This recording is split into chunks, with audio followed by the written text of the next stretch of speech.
Hi everyone, welcome back to the channel. My name is Natalie, and today we're taking a look at Mothmen 1966, a visual novel developed by LCB Game Studio, which is set to come out sometime in 2022. In Mothmen 1966, you follow Lee, a college student, taking his girlfriend on a seemingly perfect date to watch that evening's once-in-a-lifetime meteor shower. At Holt's gas station, the spot of all spots to take in the wonders of the night sky, Lee meets Lou Hill, and his life is forever changed. Lou is a writer investigating the potential link between the meteor showers and the quite impossible but utterly captivating reports of sightings of human-sized winged creatures with glowing red eyes known locally as Mothmen. Before we start, I just wanted to say a big thank you to LCB Game Studio for giving me the opportunity to play and review the demo. So without further ado, let's get into the game. So right off the bat, I really love the whole pixelated design and the colors, which is why I chose the blue and green sort of fading in and out colors behind me. I think it's really neat. And so let's just check under preferences first. So you can make it windowed or full screen. You can alter the text speed and as well as the music and the sound effects volume. All right, let's start. Chapter 1. What's wrong? I told you, it's nothing. That damn pause again. There's something she's not saying. The Mustang purrs. You shake your head side to side. A sadness inside. The sound of an engine hides no secrets. Lee, you're right. You bite your lip and sigh. Why is everything so damn hard? Victoria settles into her seat. Let's start over, okay? Where are we going? Let's answer her. It's a surprise. Please? No, Vic. Have some patience. That's not really answering the question, but that's okay. I'll let it slide. You'll never forget this night. Victoria giggles, and you think this is the best gift in the world. For a moment, you forget all the previous discussions, your obsessions. A giggle, a friendly gesture. Making someone feel good ain't rocket science. You look at the clock and can't believe your eyes. You left your house on time, but you're pretty late. How could you step on the gas? Lee? Lee!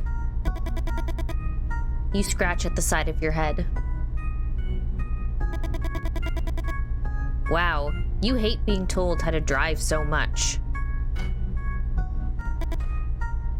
Lee? Why doesn't she just tell you to slow down? You don't like how she hides what she really wants to say behind the name your parents gave you. You take your foot off the gas. Thanks. You're trying your best. You really think Victoria could be the one. The one. Your dad once said the perfect woman doesn't exist. Couples form when people get tired of looking and just give up. You remember your mom's attacks, all those women's names she called out as if they were part of an endless grocery list. You will not end up like him. Anything but that. You try to smile and force yourself to be more cheerful. Do you want me to give you some clues about today's date? Yes! Victoria looks you in the eyes and you feel a warmth in your face that takes you by surprise. You felt the same thing the first time you saw her in college. You stay watching her for a few seconds that seem like forever. What? Do I have a booger? Where? You can't help laughing out loud and have a hard time containing the urge to kiss her. Ooh, let's give her a clue about the origin. It comes from far away. Victoria makes a gesture for you to complete your sentence. You just lift your shoulders. It comes from far away? I mean, that could be anything. Guess then. The circus? Victoria, please. What? Cold. Let's give her a clue about the date. It happened 100 years ago. Victoria answers almost immediately. After all, you're both majoring in history. The end of the Civil War. No, not in 1865. I mean exactly 100 years ago, Vic. Oh, let me think then. You're running out of time. There was a cholera outbreak in 1866, right? Freezing cold. And how twisted do you think I am to set up a date related to a 100-year-old cholera outbreak? Victoria laughs and hits you on the shoulder. You chuckle too and pretend it hurt. We'll give her a clue about the myth then. Just one is a source of superstition, and here we're talking thousands. A source of superstition? A black cat? Victoria looks at you expectantly, desperate to be right. No, Vic, just give me a minute. You won't guess it unless... You reach out to open the glove box and Victoria grabs your wrist. Better leave it to me. Victoria opens the glove box and looks inside. A folder, a box, a flashlight. What exactly are you looking for? Tell her to look at the folder. Victoria opens the folder and examines the documents. Some papers, insurance details. Do you want me to read some of this? You shake your head. Tell her to look in the box. Victoria takes out the box and opens it. Let's see what secrets you hide. You think about saying something, but instantly change your mind. Spare change, a lighter, a pack of cigarettes. Nothing so far. No. Tell her to look under the flashlight. A book. Also this, 1966 Shelby Mustang. The car manual? No, keep looking. Tell her to see if there's something else. Already got everything out. 1 second, there's this too. Victoria stretches out her hand and you finally grab the map you wanted. It was folded against the bottom of the glove box. You start talking and Victoria interrupts you. Hold that thought while I put everything back.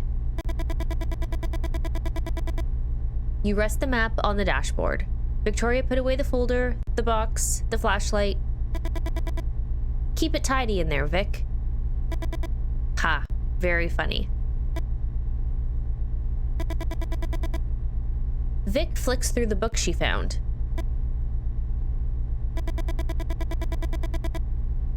Red Badge of Courage? Haven't you read this book 1,000 times already?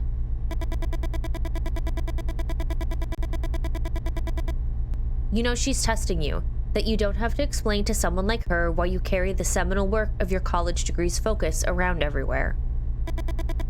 What the hell is this? Suddenly, you remember you're using the pencil sketch that Victoria drew of you in one of your classes as a bookmark. A drawing that she begged you to destroy with tears in her eyes, and you swore you already had. Uh-oh. Vic, I'm sorry. I swear. Watch out!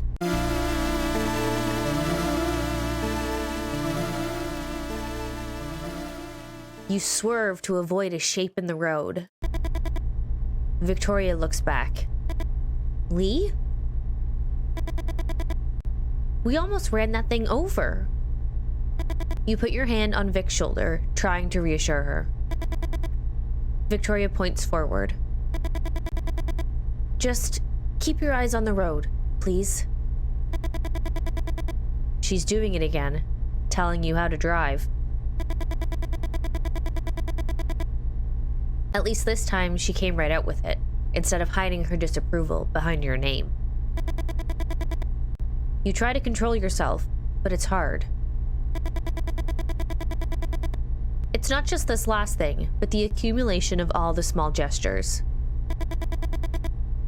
You take the map and throw it on her lap. Victoria raises her arms in disbelief. The Leonids, Victoria. We are going to have dinner watching the Leonids. Victoria says nothing. Forgive me for trying to arrange the perfect date. Lee's not really acting like he thinks Victoria's the one. You try to maintain the silence, but you can't hold it in. Oh God. A meteor shower. A phenomenon associated with the passage of the Temple-Tuttle comet every 33 years. Victoria keeps looking ahead. In 1866, there was one of the most spectacular meteor showers in recorded history. I saw some lithographs in the library. There was another one in 1833, but not in 1899. Victoria doesn't even move. Everyone makes a wish on a shooting star. Just imagine how many wishes you can make with thousands of shooting stars in the sky. If I were Victoria, I would wish for a better boyfriend. Victoria settles in her seat. You know what, Lee? Shut up. Yes, Victoria. You've never heard her use that tone before. Just keep quiet until we reach... She pauses as she examines the map you threw on her lap. Helt? Holt Station? You feel your heart pounding. Your hands are shaking. That's what she wants? For you to keep quiet? For you to not say a goddamn word? Your hands grip the wheel tight. All the preparations you made for tonight? Everyone else was gathering at the central square to see the meteor shower. But your friend Freddie had worked out the ideal place to see them in all their splendor, away from the city lights. And Victoria had ruined it. Come on, Lee.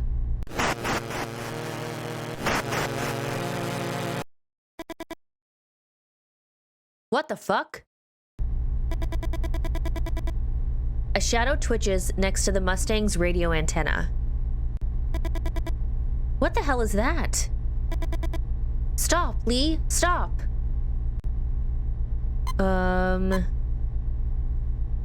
Stop the car. I want to know what the hell this is. You slam on the brakes. Instinctively, you put a hand in front of Victoria to keep her from hitting the windshield. You get out of the car and find a dead bat in front of the headlights. The animal had hit the antenna and somehow got entangled. You can't believe it. What are the odds of something like this happening? Don't bats have some advanced echolocation system like sonar on submarines? What starts as a simple grunt in your throat emerges as a helpless scream. Fuck! This is what I get for trying to do something different. You pause. After a while, it seems overdramatic. Sometimes you feel like you're outside your own body, looking back at you, watching you, analyzing you. We should have gone to the movies. Lee. Vic's whispering. It doesn't take long to see why. Oh God. Over there. The coyote is watching you from its place, where the dark of the forest mixes with moonlight. Vic, we got this. It's not interested in us. You point to the dead bat. They're scavengers. You hear a growl that quickly multiplies. Suddenly, you're surrounded. It's not the first time you faced coyotes in the woods, but you're not taking any chances. When I say, run to the car as fast as you can. You try to recall all the advice you've heard for situations like these. Make lots of noise, wave your arms around, throw rocks at them. One of the coyotes in front of you approaches. Lee? Oh God,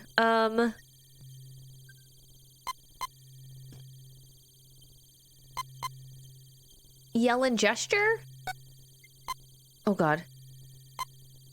Yell at one of the coyotes on this side of the car, yell at one of the coyotes on the other side of the car, or don't yell right now. On this side of the car. Oh God.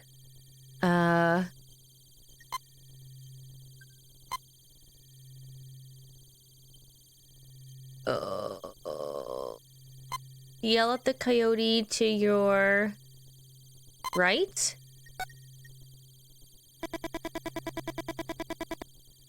You are not particularly worried about the coyote that advanced behind the car. You can't say the same for the one in front of you. Bang on the hood. You hit the car hard. The coyotes who hadn't heard the banging before get scared and back off. Throw a stone? You crouch down and find 4 stones. You hold 3 in your left hand and 1 in your right.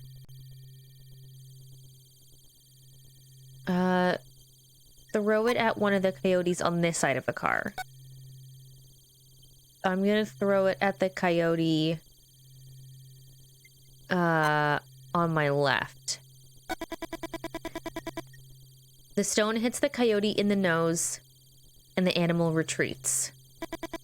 You have 3 stones left. Oh God. Oh God. Bang on the hood. You hit the car hard.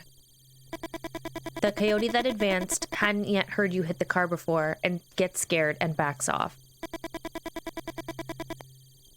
The coyotes that advanced who had already heard the blows stays put. Oh, the noise you make hitting the chassis of the car doesn't affect the coyotes that already backed off as you pulled the same trick before. Oh no! The coyote closest to you leaps forward with a savage bite. Oh no, encouraged by your screams, the rest of the coyotes soon join the feast. Retry. Lee? Vic's whispering. It doesn't take long to see why. Over there.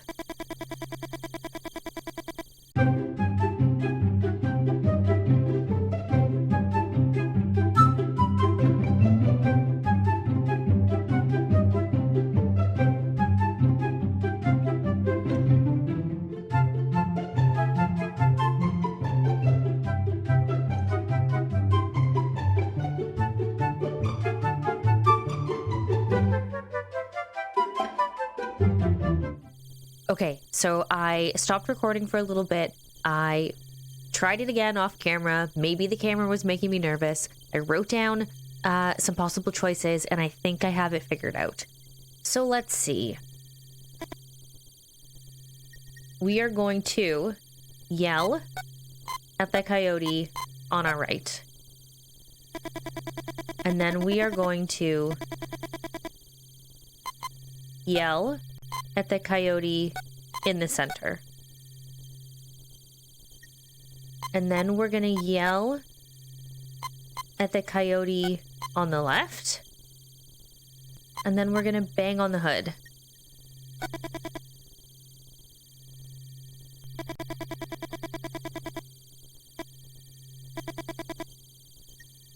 All right, and now we're going to throw stones. We're going to start in the center.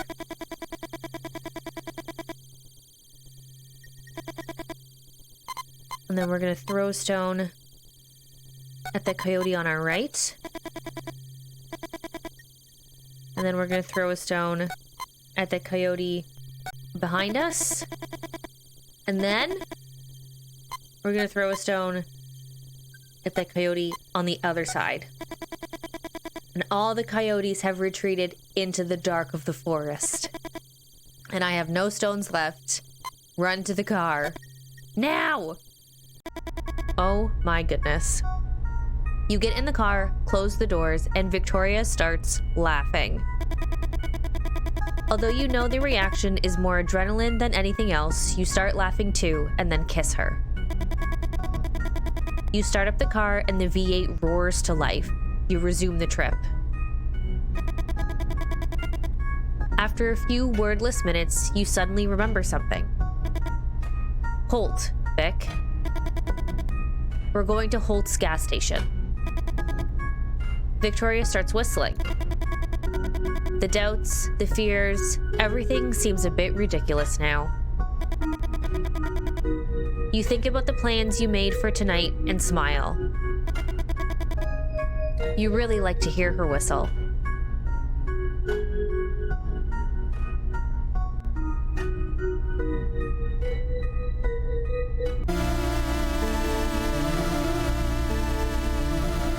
That scared me. Congratulations, you made it to the end of the demo.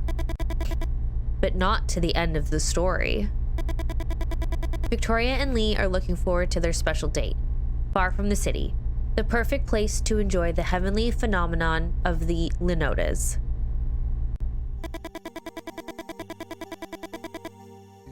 As well as Holt, the gas station manager, they'll meet Lou Hill, a writer with some interesting ideas. But Victoria, Lee, and Lou won't be the only ones visiting Holt's. A group of mysterious winged creatures seems to congregate around the place. Why? What do they seek? Is there any correlation with the passing of the Temple Tuttle Comet and the Linotas meteor shower? That's a little bit of a tongue twister. And will the animals in the area continue to behave so strangely? All this and much more in Mothmen 1966. Look at the eyes in the rearview mirror. See you next time. And there you have it. That is the Mothmen 1966 demo.